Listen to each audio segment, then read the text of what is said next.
Hi there everyone, welcome back to commerce वाले। आज की इस वीडियो में हम लोग कंट्रोलिंग प्रोसेस के बारे में समझेंगे, जिसमें हमारा पहला स्टेप आता है सेटिंग अप ऑफ टारगेट। आप चाहे टारगेट बोलो, आप चाहे स्टैंडर्ड बोलो, एक ही बात है, सेटिंग अप ऑफ टारगेट या setting up of standard. Controlling function तभी शुरू हो जाता है जब हम लोग अपने ऑर्गेनाइजेशन में किसी टारगेट को सेट करते हैं, किसी टारगेट को या किसी स्टैंडर्ड को सेट किया जाता है। इसलिए कंट्रोलिंग फंक्शन बोलता है कि आप जो भी टारगेट अचीव कर रहे हो या फिर आप जो भी टारगेट सेट कर रहे हो, कोशिश करो कि वो अचीवेबल हो, ताकि मैनेजर जो अपना 100% लगाएगा वो 100% लगाने के बाद टारगेट अचीव हो जाए।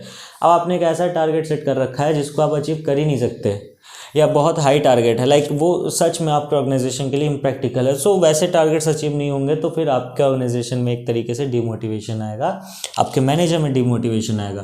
तो टारगेट कैसा सेट करना है जो अचीवेबल हो, और दूसरी बात वो न्यूमेरिक टर्म्स में होना चाहिए, क्योंकि न्यूमेरिक टर्म्स में लिखी हुई चीज़ों में हम लोग कंपेरिजन कर सकते हैं, लाइक 1 और 2। ऐसे देखो ना यार, एक जगह 1 एक जगह 2 लिखा है, दोनों में से बड़ा कौन है?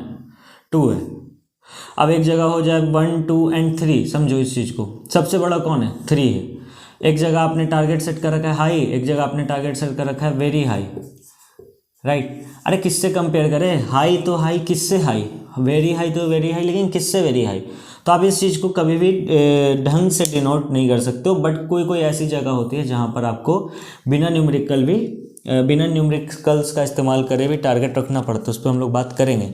बट पहला स्टेप क्या बोलता है भैया? ऐसा टारगेट रखो जो अचीवेबल, और कोशिश करो कि न्यूमेरिक टर्म में, क्योंकि कंपैरिजन करना आसान हो जाता है। दूसरे पे आओ, measuring of performance. Measuring of performance का मतलब होता है कि आपने जो टारगेट सेट कर रखा है, आपके एम्प्लॉयज उस अकॉर्डिंग काम कर रहे हैं कि नहीं कर रहे हैं, उनके परफॉर्मेंस को मेजर करना। अभी सिर्फ परफॉर्मेंस मेजर कर रहे हैं, कंपेयर नहीं कर रहे।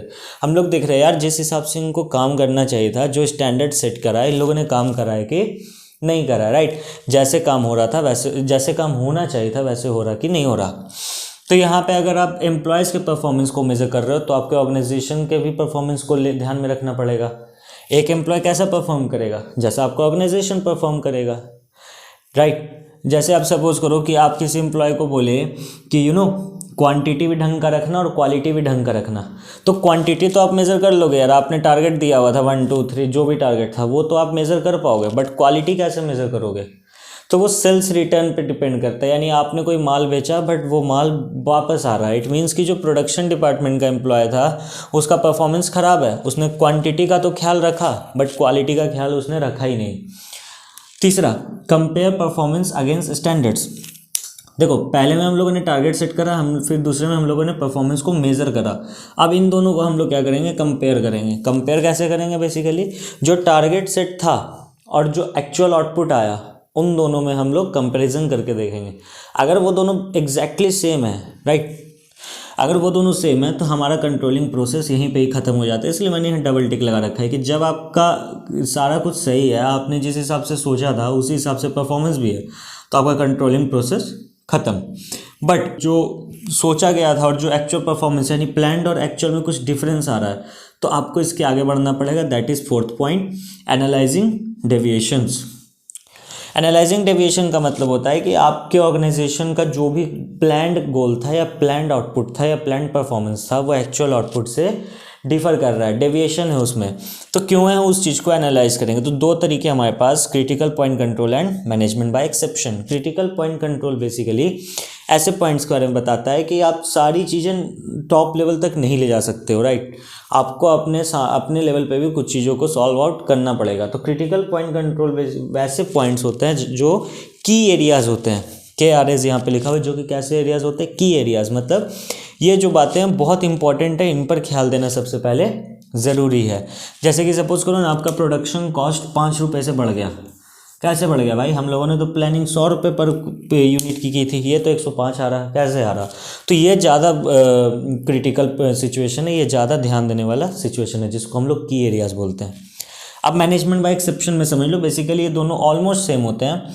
मैनेजमेंट बाय एक्सेप्शन बोलता है अगेन सेम बात, कि आप सारी बातें टॉप लेवल तक नहीं ले जा सकते हो। आपको टॉप लेवल तक वही बातें ले जानी है जो मोस्ट इंपॉर्टेंट है।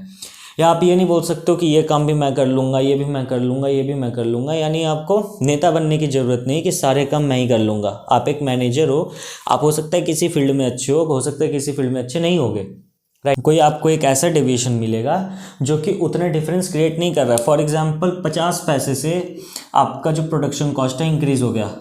अब एज अ मैनेजर आप लगे पड़े हो 50 पैसे को सॉल्व करने के लिए। वो सामने से एक एम्प्लॉय है, भैया 5 रुपये का हम लोग का डिफरेंस आ रहा है, तो उसको बोले रुको अभी 50 पैसे का डिफरेंस मुझे सॉल्व करने दो, तो नहीं, ये गलत है। आपको कुछ चीज़ों को एक्सेप्शन में लेके चलना पड़ेगा। 50 पैसा कुछ मेजर डिफरेंस नहीं है, बट हाँ 5 रुपये पर यूनिट मेजर डिफरेंस है।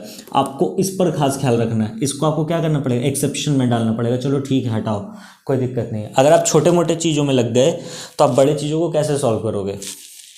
उसके बाद आता है टेकिंग करेक्टिव मेजर्स। चलिए अब हम लोग टेकिंग करेक्टिव मेजर्स के बारे में बात करते हैं। इस चीज़ को ध्यान से समझना। देखो, जब हम लोग एक्चुअल परफॉर्मेंस को प्लान परफॉर्मेंस से कंपेयर कर लेते हैं तो उस कंपैरिजन के बाद अगर कुछ डेविएशन निकलता है तो एनालाइज करेंगे। एनालाइज के बाद उस चीज़ को ठीक करने का कोशिश करेंगे। तो ठीक करने को ही बोलते हैं टेकिंग करेक्टिव मेजर्स। देखो 3 तरीके हो सकते हैं इसके, यानी 3 केसेस बन सकते हैं बेसिकली। पहला केस ये बनेगा कि जो चीज़ जैसे चल रही है वैसे चलने दो, गिवन कि आपका जो डेविएशन है वो बहुत माइनर है। अगेन, अगर कोई डेविएशन ऐसा है जो बहुत माइनर है, जो बहुत कम लेवल पे है, जैसे कि ये 0.50 वाला, तो आप उस चीज़ को एज इट इज़ रहने दो ना, क्या करना है ज़बरदस्ती का। दूसरा केस क्या बनेगा हमारे पास कि इतना बड़ा डेविएशन है, कुछ ऐसा डेविएशन आ गया है जिससे आपको पूरा प्लान ही रीडिज़ाइन करना पड़ेगा, रीस्ट्रक्चर करना पड़ेगा। तो आप उस प्लान को क्या कर दो, अगेन पूरे तरीके से चेंज कर दो। और एट लास्ट हमारा तीसरा क्या स्टेप बनता है, या तीसरा केस क्या बनता है कि प्लान चेंज करने का ज़रूरत नहीं है और एज इट इज़ रखने का भी ज़रूरत नहीं है। हाँ, थोड़ा बहुत हम लोग इसी प्लान में थोड़ा बहुत मॉडिफिकेशन ले आएंगे तो हमारा काम चल जाएगा। फॉर एग्जांपल, अगर आपके एम्प्लॉयज़ के कारण कुछ गलतियां हुई हैं तो आप एक काम करो कि उस एम्प्लॉय को ट्रेनिंग डेवलपमेंट के लिए भेज दो।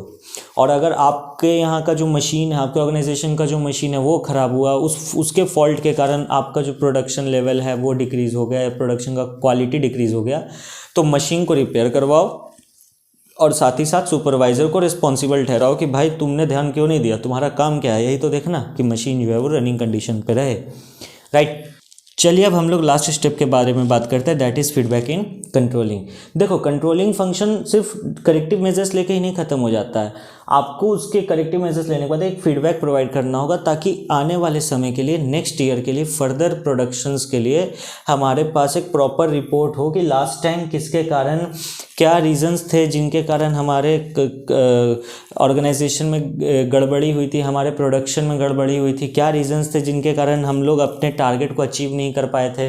बेसिकली फीडबैक रिपोर्ट में रीजंस भी मेंशन्ड होते हैं और उनके लिए क्या करेक्टिव मेजर्स लिए गए थे वो भी चीज़ें वहाँ पर मेंशन होती हैं। तो इन दोनों चीज़ों से फर्दर ईयर के प्रोडक्शन में हमारे लिए आसानी हो जाती है। आने वाले समय में हम लोग आसानी से प्रोडक्शन कर सकते हैं, व्हाटसोएवर हमारा टारगेट है उसको हम लोग अचीव कर सकते हैं। चलिए guys, thank you so much for watching this video. ये बहुत अच्छा टॉपिक है जिसको आज हम लोगों ने ख़त्म किया। एग्जामिनेशन पॉइंट ऑफ व्यू से बहुत इंपॉर्टेंट रोल प्ले करता है। कोशिश करिएगा कि आप इस चीज़ को ढंग से पढ़ कर जाएँ, राइट, क्योंकि कंट्रोलिंग चैप्टर से कोई क्वेश्चन आएगा तो ये आएगा ही आएगा, फिर बाद में इंपॉर्टेंस फीचर्स कुछ पूछ लेगा।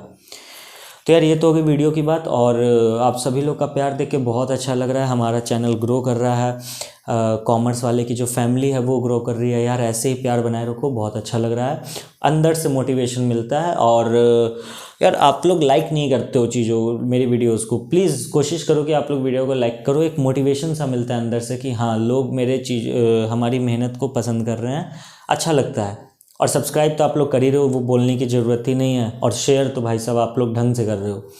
चलिए, thank you so much guys. और अगर आप लोग को पार्ट बी की वीडियोस देखनी है तो आपके आ रही स्क्रीन पर वीडियो पे क्लिक कर लो। कंट्रोलिंग चैप्टर शुरू से देखना है तो आप अपनी स्क्रीन पे आ रही प्लेलिस्ट पे क्लिक कर लो। चलिए, thank you so much guys, love you all, bye bye.